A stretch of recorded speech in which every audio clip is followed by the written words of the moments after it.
श्रोताओं, आज हम आपकी मुलाकात एक ऐसी शख्सियत से करवा रहे हैं, ऐसे व्यक्ति से करवा रहे हैं जिनका अपना समाज के साथ साथ साहित्य से भी बहुत बड़ा सरोकार रहा है, जिन्होंने स्वतंत्रता की लड़ाई में बहुत भारी योगदान दिया है, बड़ा भारी काम किया है।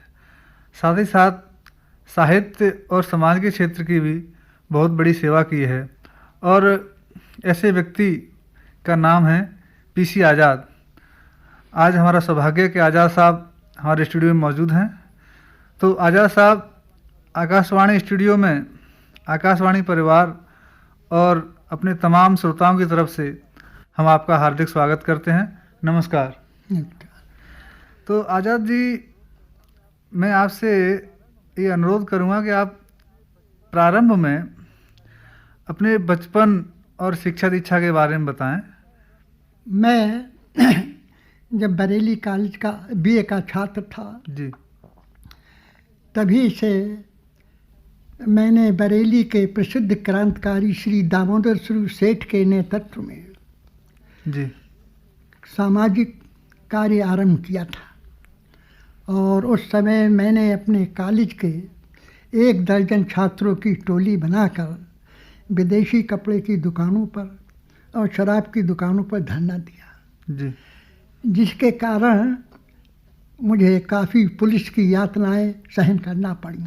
जी, फिर 1940 में व्यक्तिगत सत्याग्रह में मैंने सत्याग्रह किया। गांधी जी उस समय छात्रों को सत्याग्रह करने की आम तौर से आज्ञा नहीं देते थे। जी, वो कहते थे छात्र बड़े भावुक होते हैं, इसलिए जब तक वो हमसे मिल ना लें, हम संतुष्ट न हो जाएं, तब तक हम उनको सत्याग्रह। अतः हम गए गांधी जी के पास सेवाग्राम आश्रम में। जी, अपने जनपद के कांग्रेस के सेक्रेटरी पंडित दरबाजी लाल शर्मा के साथ, जी, और गांधी जी से बात की। उन्होंने केवल एक प्रश्न किया हमसे, जी, और ये कहा कि आप छात्र हैं, और छात्र पहले तो जोश में आकर काफ़ी भावुक हो जाते हैं, किंतु अंत में जब उनका जोश ठंडा हो जाता है तो वो भी ठंडे पड़ जाते हैं। जी, मैंने कहा ऐसा बापू नहीं है। मैं बहुत समय से समाज और राजनीति में कार्य कर रहा हूँ, और ऐसा नहीं, आप अगर मुझे सत्याग्रह करने की आज्ञा देंगे तो आप मुझे बिल्कुल कर्मठ और रचनात्मक कार्य करता पाएंगे। अतः उन्होंने अपने सचिव प्यारे लाल जी से कहकर मुझे आज्ञा पत्र दिला दिया। अच्छा आज़ाद साहब, जब आप साबरमती आश्रम गए और बापू से सत्याग्रह के बारे में आज्ञा ली, तो उस समय आपको बापू के साथ रूबरू होने का जो वक्त मिला, जो अवसर मिला, कितनी देर तक बातचीत हुई होगी आपकी और बापू की? गांधी जी जी, गांधी जी उस समय का अगर मैं वृत्तांत दूं जी, तो बहुत समय लगेगा। मैंने जो मेरा गांधी जी से साक्षात्कार हुआ उसका मैंने पूरा विवरण जैसा मैंने देखा अपनी पुस्तक के 7वें खंड में प्रकाशित किया है। जी, गांधी जी उस समय अपनी कुटिया में बैठे हुए चरखा काट रहे थे।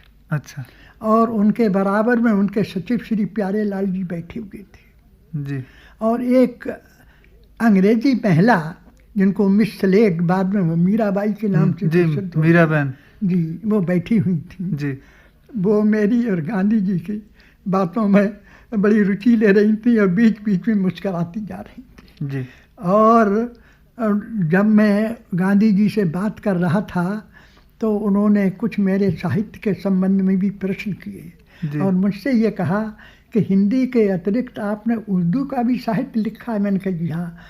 तो मैंने उन्हें बताया। मैंने कहा कि सिर्फ उस संबंध में, अपने परिचय के संबंध में एक शेर आपको सुनाता हूँ जो उर्दू।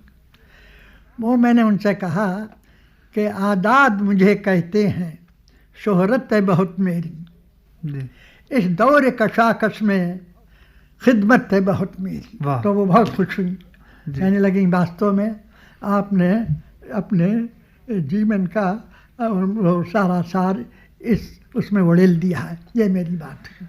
जी आज़ाद साहब, तो आपने व्यक्तिगत सत्याग्रह में आपको आज्ञा मिली और आपने सत्याग्रह किया, तो मतलब मुमकिन है कि आपको ज़रूरत जेल में भी जाना पड़ा होगा, अंग्रेज़ सरकार ने इसका विरोध भी किया होगा, तो आप अपने जेल जीवन के या जो जेल में जिन दिनों रहे उस समय कुछ संस्मरण सुनाएं। ऐसा है जी, मैंने अपने पैतृक गांव सिसैया मंगनपुर से 20 मार्च 1941 को सत्याग्रह किया।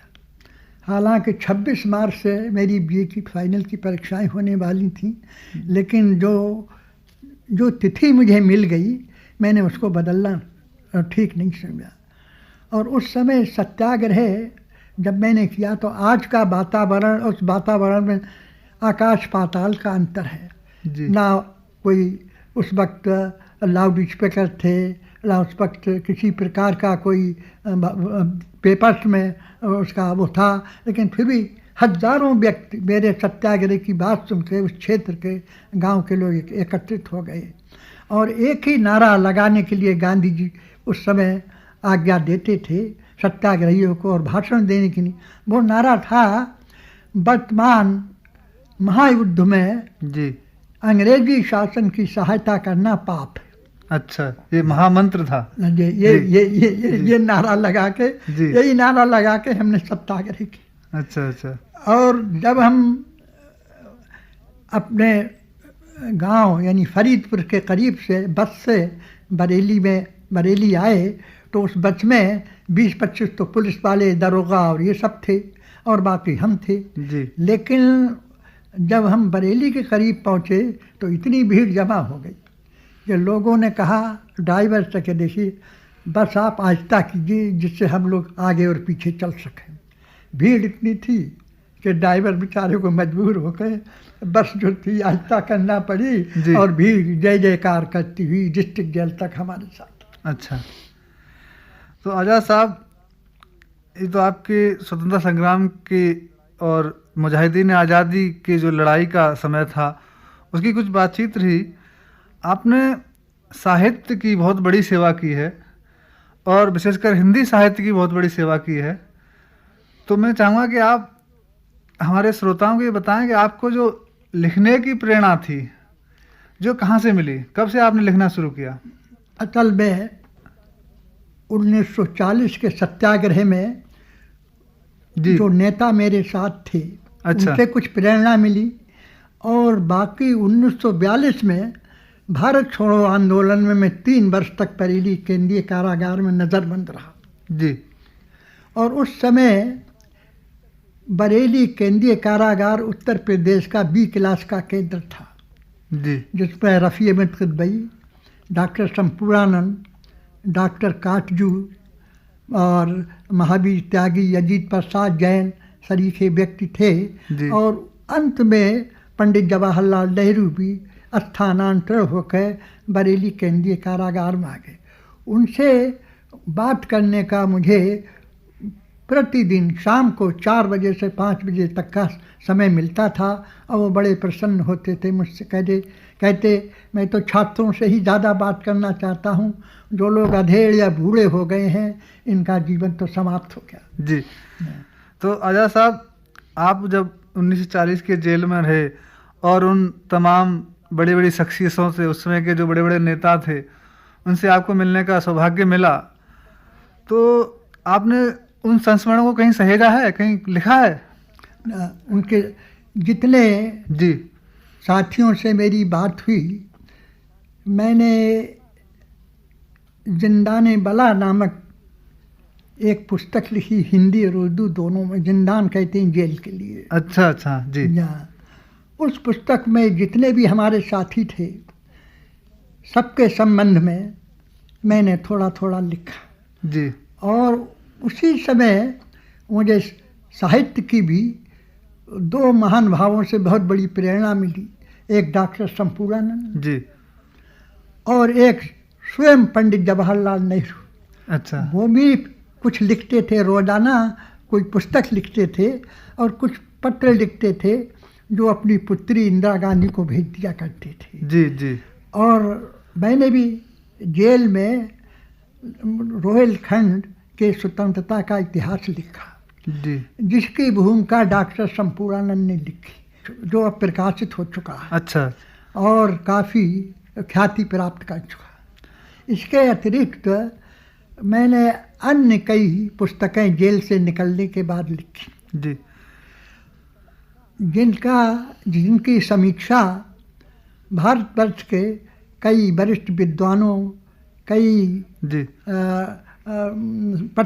पत्रों ने, पत्रिकाओं ने की। जिन व्यक्तियों ने मेरे साहित्य की समीक्षा की उनमें डॉक्टर जाकिर हुसैन साहब, अच्छा, उनका तो सबसे पहला वो हमारे राष्ट्रपति भी रह चुके हैं जी, जिसको पढ़ के मुझे बड़ा प्रोत्साहन मिला, बहुत साहस मिला। उन्होंने कहा मैंने जो आपके उपन्यास की कहानियाँ पढ़ी हैं वो बहुत रुचिकर लगी और मुझे इस बात की आशा है कि आगे चलकर आप और भी ऐसी कहानियाँ लिखेंगे और मुझे भी भेजते रहेंगे जब आपकी कहानियाँ प्रकाशित हो जाए जी। दूसरे उसके बाद मुझे जो दूसरा प्रोत्साहन मिला वो पंडित जवाहरलाल नेहरू ने मुझे एक पत्र लिखा जी, और उस पत्र में मुझसे ये कहा कि राजनीति तो क्षणभंगुर होती है जी, साहित्य एक ऐसी चीज़ है जो आदमी और आदमी के बाद भी रहता है। निश्चित रूप से मेरा तुम्हारे लिए ये मशवरा है, तुम्हारे लिए मेरी ये सलाह है कि तुम अपना अधिकांश समय जो हो वो साहित्य में लगाओ, क्योंकि मैं देख रहा हूँ तुम्हारा साहित्य बहुत प्रगतिशील साहित्य। जी आज़ाद साहब, आपने बातचीत में जैसा मैंने देखा ये आपकी एक कृति है, इसके बारे में जिक्र किया था, तो हमारे श्रोताओं को जरा विस्तार से बताएं इस पुस्तक के बारे में। वही साहित्य सबसे बड़ा साहित्य जब देखा जी, उसके 8 खंड अब तक प्रकाशित हो चुके जी।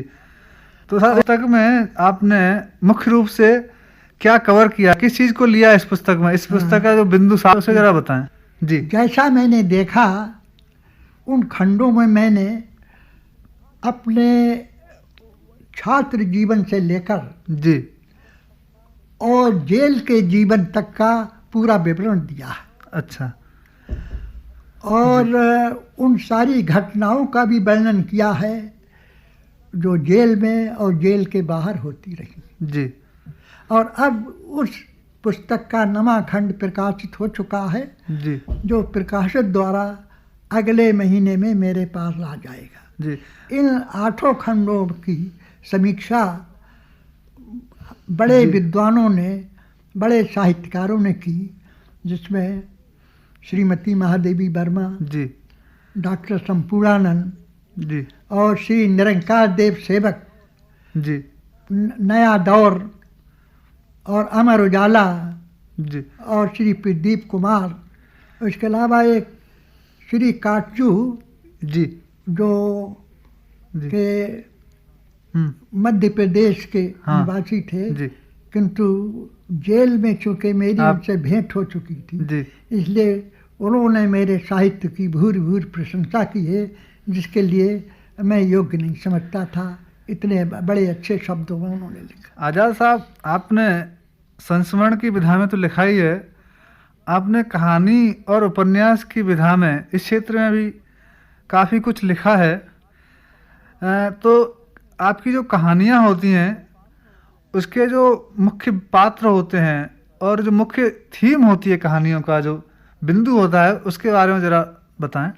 मेरी कहानियों का संग्रह जो है 8 कहानियों का संग्रह प्रकाशित हो चुका है जी, और मेरी कहानियों के संग्रह में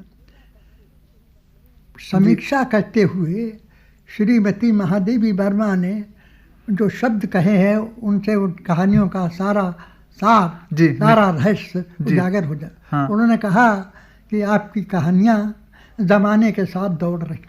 वाह, क्या बात है। और आपने जो कुछ लिखा है उससे मुझे आज के वातावरण का, पिछले वातावरण का सारे का सारा चित्र जो है मेरी आंखों के सामने आ जाता। जी आज़ाद साहब, सामान्य तौर पर देखा जाता है कि हर लेखक किसी न किसी रूप में अपने किसी अगली पीढ़ी के या किसी वरिष्ठ लेखक से प्रभावित होता है, तो कहानी के क्षेत्र में आप किसको अपना आदर्श मानते हैं या नहीं मानते हैं?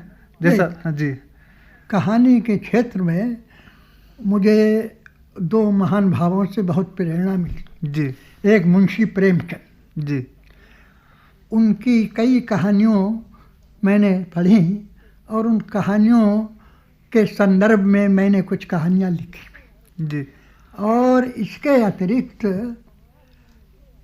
जो उपन्यास मैंने लिखे जी, उन उपन्यास में मेरे साथ एक मेरे विधायक साथी थे जिनको बेढप बनारसी के नाम से लोग जानते हैं। अच्छा, लेकिन उनका पूरा नाम था कृष्ण प्रसाद गौड़।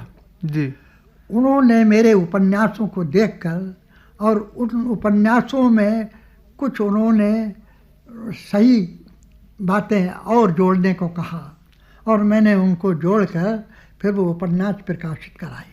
जी, और इसके अतिरिक्त मैंने जी, दक्षिण भारत की कला संस्कृति एवं सभ्यता सभ्यता का का इतिहास इतिहास, नामक जी। पुस्तक लिखी जी, जिसकी प्रस्तावना उस समय के लोकसभा के अध्यक्ष जी, श्री अनंत संयनम आयंगन ने अयंगार साहब, जी, और उस प्रस्तावना में उन्होंने ये कहा कि इस प्रकार की पुस्तकों की आज नितांत आवश्यकता है।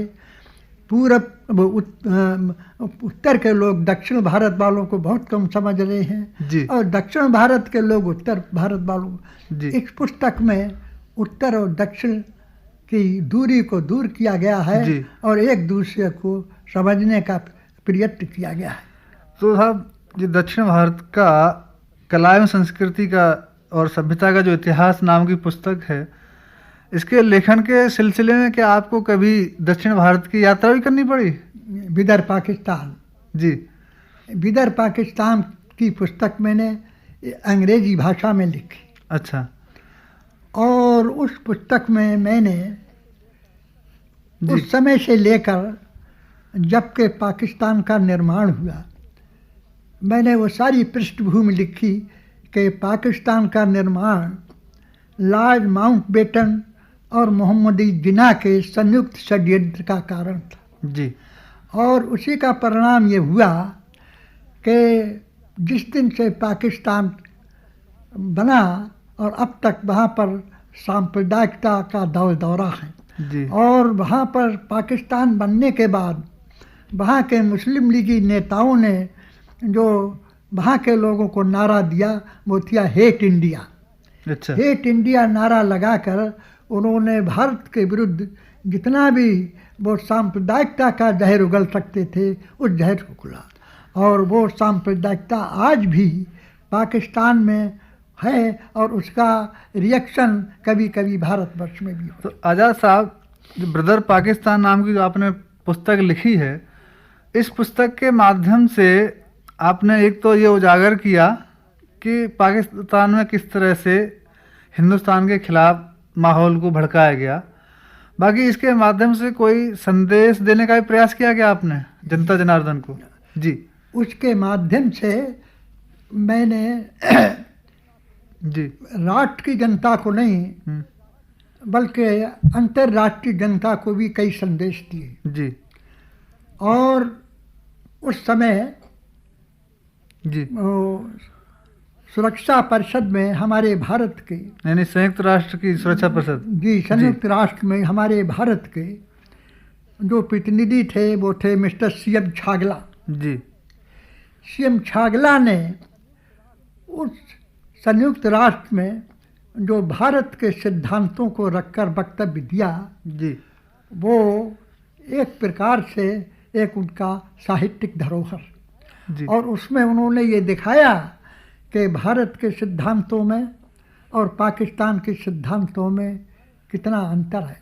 भारत का सिद्धांत जहाँ परस्पर सौहार्द की शिक्षा देता है जी, वहाँ पाकिस्तान का सिद्धांत हेट इंडिया की शिक्षा देता है।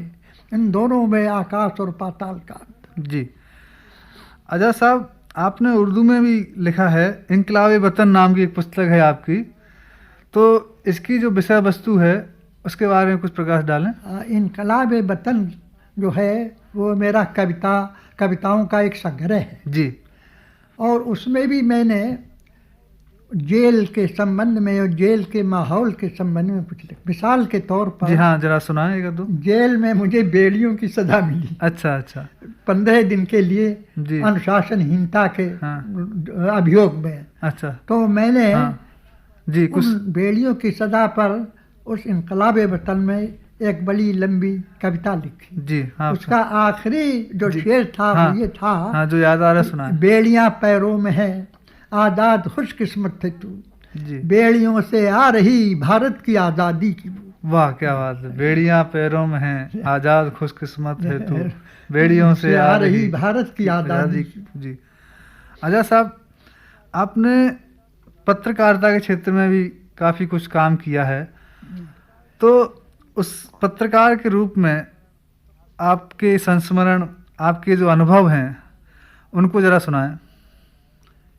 मैंने जी 2 साप्ताहिक समाचार पत्र, एक हिंदी में स्वराज और एक उर्दू में आज़ादी प्रकाशित की जी।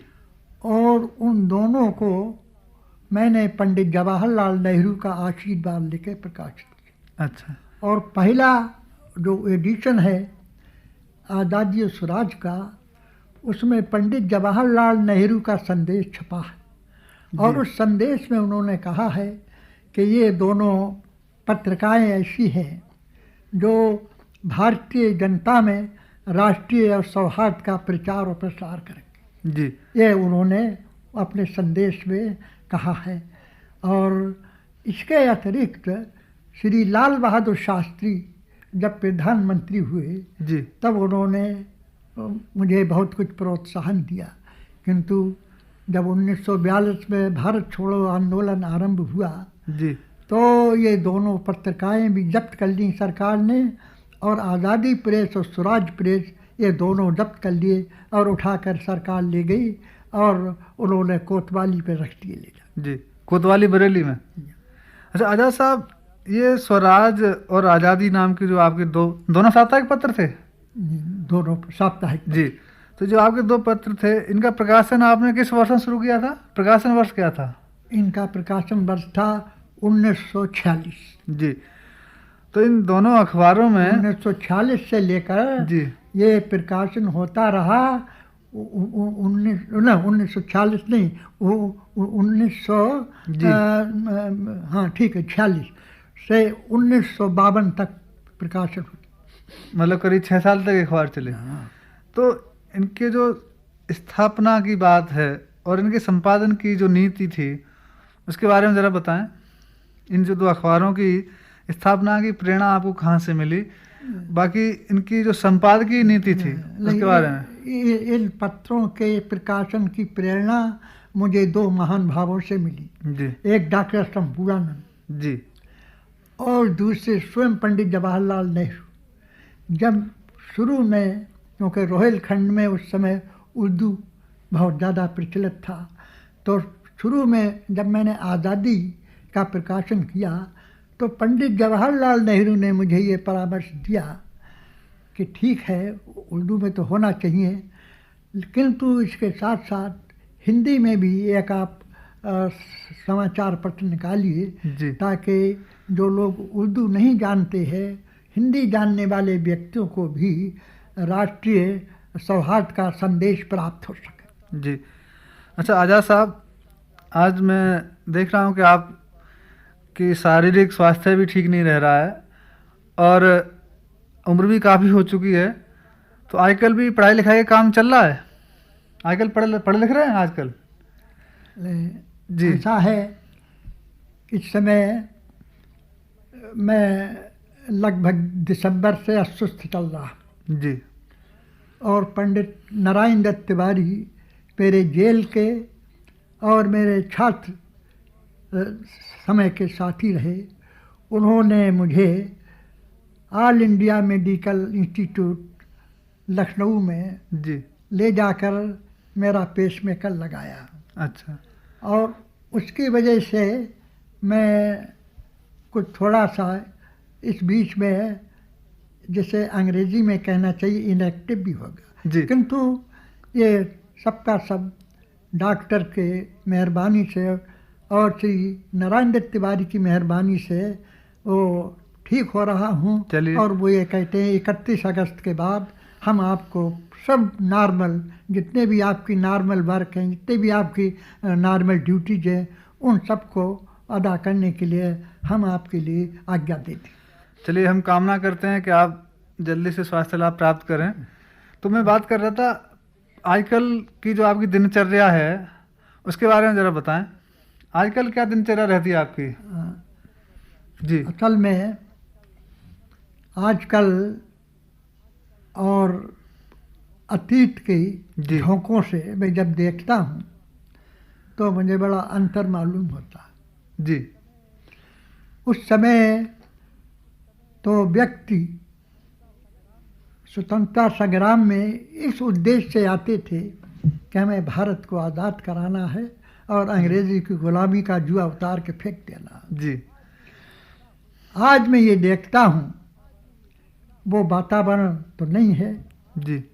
और आज हर व्यक्ति जिस राजनीतिक दल में भी सम्मिलित होता है वो शक्ति और उपाधि जी और पद को प्राप्त करने की होड़ में लगा रहता है। अच्छा, जो उस समय बिल्कुल नहीं था। उस समय केवल एक ही उद्देश्य था कि पहले हमें भारत को अंग्रेज की गुलामी से आज़ाद कराना। जी। तो आज़ाद साहब, आप हमारे स्टूडियो में पधारे और आपने अपने जीवन के तमाम अनुभवों को हमारे श्रोताओं के साथ बांटा। हम आपके बहुत बहुत आभारी हैं। धन्यवाद।